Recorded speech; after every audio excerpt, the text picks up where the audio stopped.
I'm gonna do, as I do always, is I'm going to sift my yellow cake mix. As you guys know, this is one of my tips and tricks. I just feel like you can make it and blend your cake mix with a mixer, but for some reason sifting it just makes it a whole lot easier to do it by hand. Now I'm going to be adding 1 cup of evaporated milk. Like I said, I didn't have any regular milk, so I just use evaporated milk. I'm gonna pour the rest of my oil in. I'm gonna add some pumpkin pie spice. No measurements required, unless you wanna measure it. Now I'm going to be adding in 1 cup of my pumpkin pie mix. Now you don't have to particularly use the ready-made pumpkin pie mix. You can just put in a can of pumpkin and put in your own seasonings. This is already seasoned and everything, but you could just add a can of a cup of pumpkin puree and then add your own spices. My roommate did try these cupcakes last night. I had enough to make 2 extras and she absolutely loved them. She's like, I didn't think I would like them because of the pumpkin, but she really, really liked them. So now I'm going to start cracking my eggs. I'm going to be adding 4 eggs. The recipe calls for 3, but I always add 4 or more. So that's what I'm doing now, 1 at a time, mixing them up. I know a lot of people have a problem when I crack my eggs because I just crack them right in the bowl. Usually if you notice, I mean, of course this is in pretty fast motion, but I look at them before I drop them into the bowl, like when I crack them. But I know I get a lot of comments and I get a lot of messages like, you're so disgusting, you should crack your eggs in a bowl before you put them in there, you know, blah, blah, blah, blah, blah. So now I'm adding in my instant vanilla pudding mix. Like I said, I don't remember for my friends across the pond if you have an instant custard mix, but if you do, that would be the substitute for that.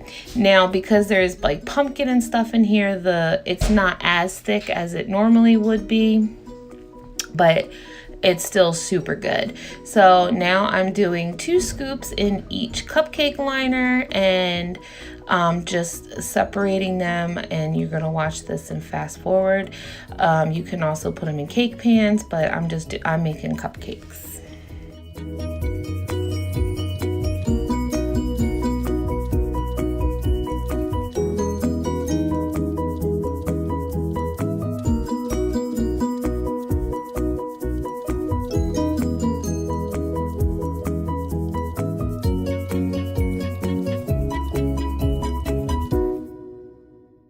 Cupcakes are cooling. I'm gonna start working on the frosting. I'm putting a little bit of Crisco and a little bit of butter. It's supposed to be like half a cup.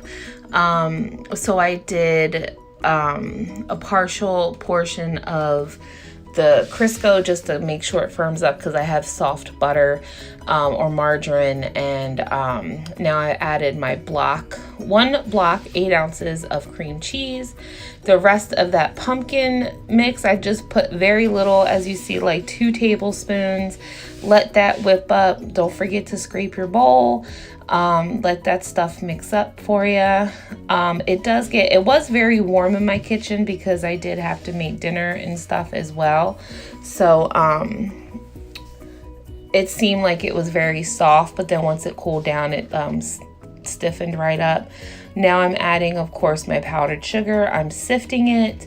I'm gonna say you don't have to, but I've not sifted powdered sugar before and it has worked just as well.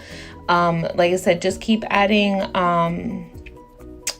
your powdered sugar in until you get the right consistency. I also did, I don't know if you guys saw me, but I did add vanilla in this as well. And just mix it. Like right here, it looks super soft, and I think it's probably a mixture between the pumpkin and the warmth, and my cream cheese was actually pretty soft. So when I mixed it, it was really warm. So I think that's why my buttercream was very soft in the beginning. But just keep getting it and let it whip up till it's nice and fluffy. So now what I'm doing is I'm making my own sprinkle mix. I'm taking a mixture.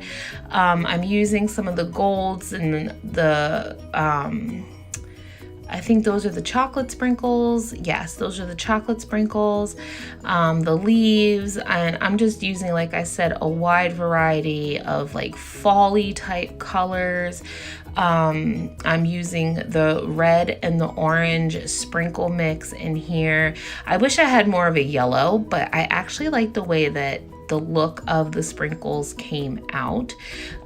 It looks really super pretty. And then I did have that fall mix sprinkle container, and I mixed them up. And I mean, you don't have to pay a whole bunch of money. Just buy, you know, if sprinkles go on clearance or something, you never know when you need them or when you could use them. So just make your own sprinkle mix. So I think that's super pretty, super fall. Like, come on, that's gorgeous. Look at that. So now I am going to frost my cupcakes. I have my piping bag in my cup. I like using this tall cup, and I cut the tip off, and I just kind of pack it down in there, get all the air out of the piping bag, and I'm putting my frosting in the bag. And I'm not doing anything fancy because there's going to be sprinkles and fondant toppers, so I'm not doing anything fancy, so I'm not using a tip. Now I'm doing these first because my cupcake toppers are going to go on top.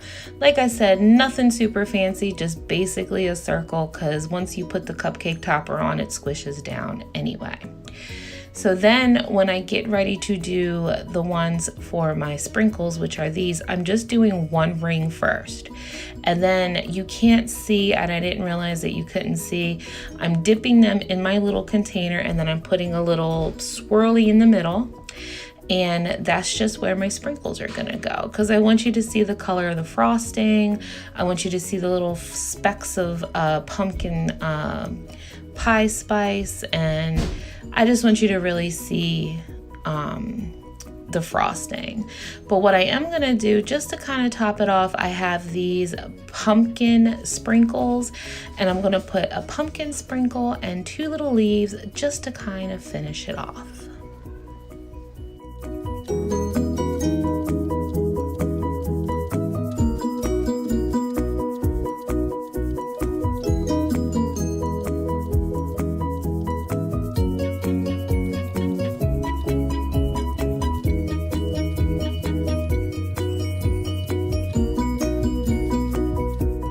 There we go, look at that. Now I'm just gonna add my fondant toppers that I made during my live stream. So cute. So that way there's options if you don't want a fondant topper, if you just want a frosting cupcake. I'm gonna stick them all in the little things. I have to remember to take an extra fork because they can be a pain in the butt to get out, but there we go. So super.